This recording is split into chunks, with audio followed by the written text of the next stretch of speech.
Hello and welcome to Big Deal. Now, new rules on foreign investments is a game changer.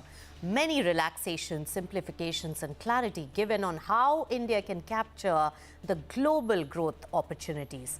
Now, the key highlights in my view are the clearer round-tripping guidelines, lift to AIF investments in assets with no connection to India, portfolio investment opportunities even in unlisted entities overseas, and a big thrust given to the financial services investment opportunities by even non-financial services companies in India.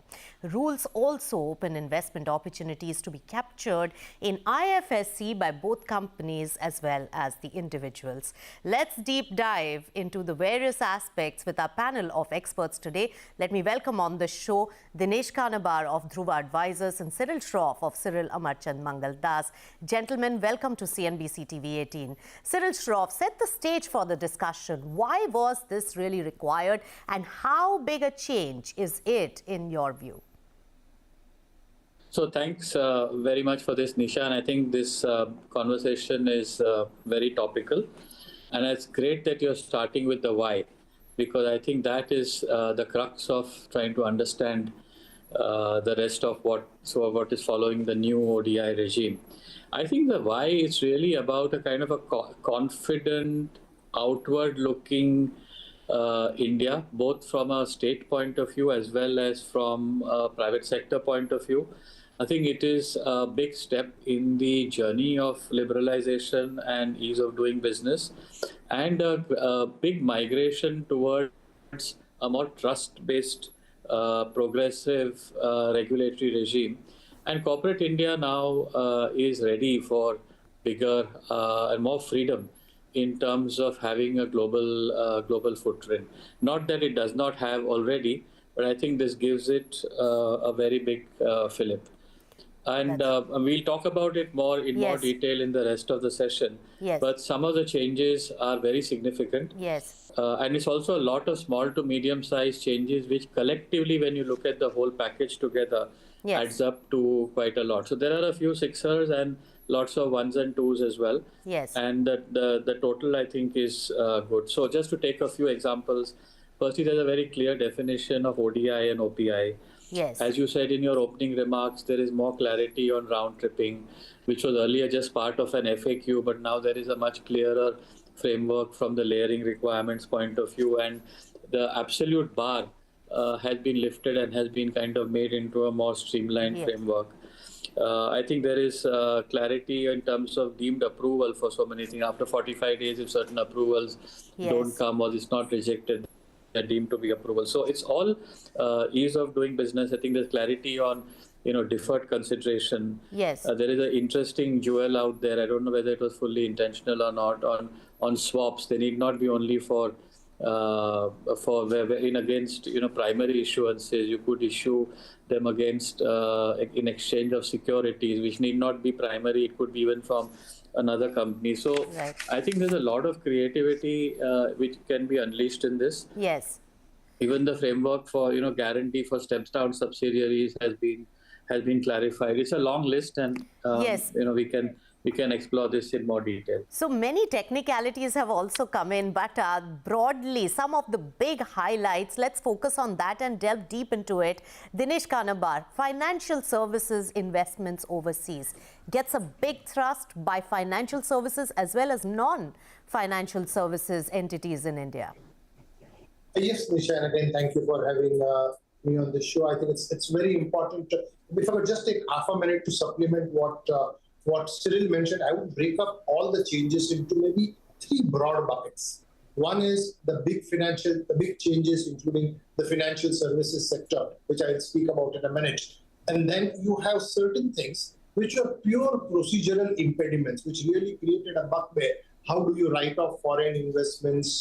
Do you need RBI approval for everything? Doing away with many of those things. And then again, as Cyril mentioned, providing a mandatory approval if an approval was not granted within a time frame. But let's go to the financial services part, which you mentioned, which I think is among the biggest changes. So investment by financial services sector into financial services sector overseas, by and large, continues what it was earlier. You need a 3-year track record. You can invest in other than insurance and banking, and you need to get your regulatory approval both in India and overseas. So that regime, by and large, continues as it is, barring a few small changes which are not very critical.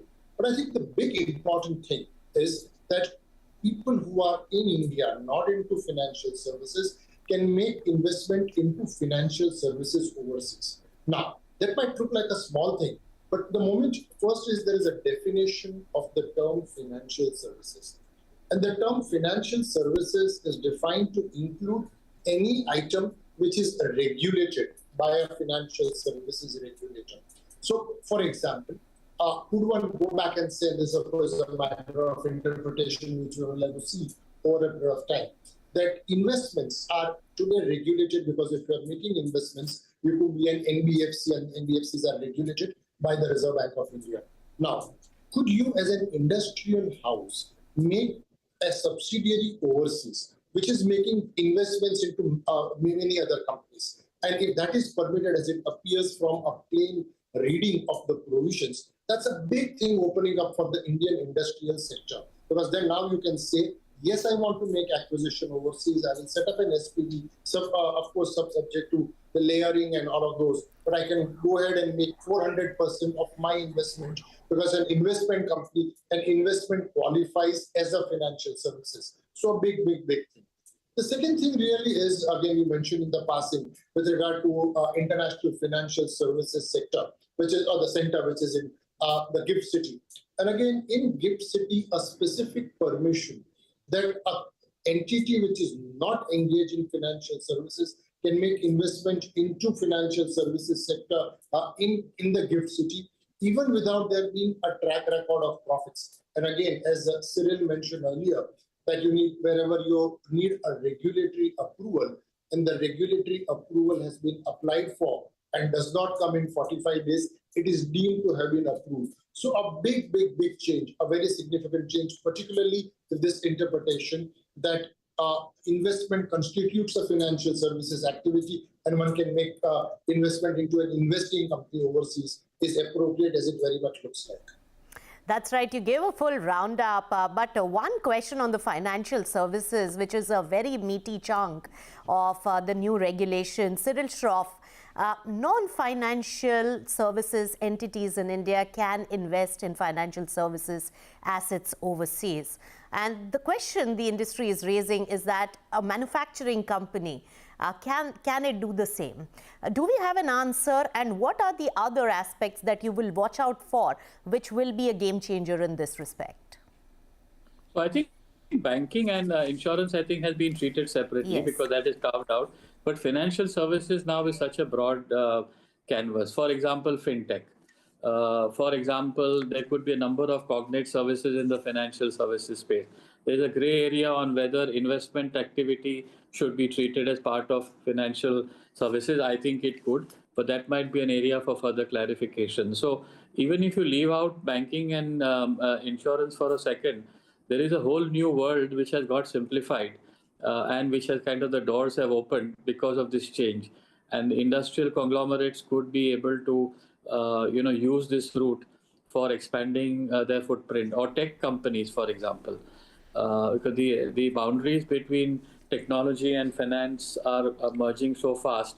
So this is actually opening not only a floodgate of opportunity, but also leveling the field, because there is a parallel conversation going on about whether global big tech companies should be allowed in the financial sector in India. So it is narrowing the discrepancy in the competing fields as well. So I think it's a step in the right direction. Whether we have crossed the whole chasm in one leap or not is to be debated, but it is certainly narrowing the gap. Right. And another big highlight there, Dinesh Kanabar, and you may want to delve into it, is the AIFs getting a big boost because they can now invest in assets which have no connection to India. What is the scope of this widening of the gamut? It's indeed, in fact, you again, a very important point, Nisha.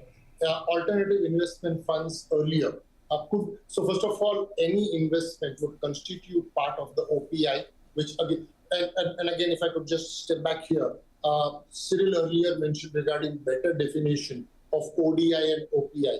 So we now have unlisted entities clearly constituting OPI and having an ability to make OPI overseas, number one. And number two, AIF being able to make investment overseas where there is no connection required in India. Again, a very, very significant change, a very, very welcome change, Nisha. That's right. Dinesh Kanabar, Cyril Shroff, hold on to your thoughts. Many other aspects to really discuss in this game-changing new regulations on foreign investments by Indian entities right after this short break on Big Deal. Stay tuned.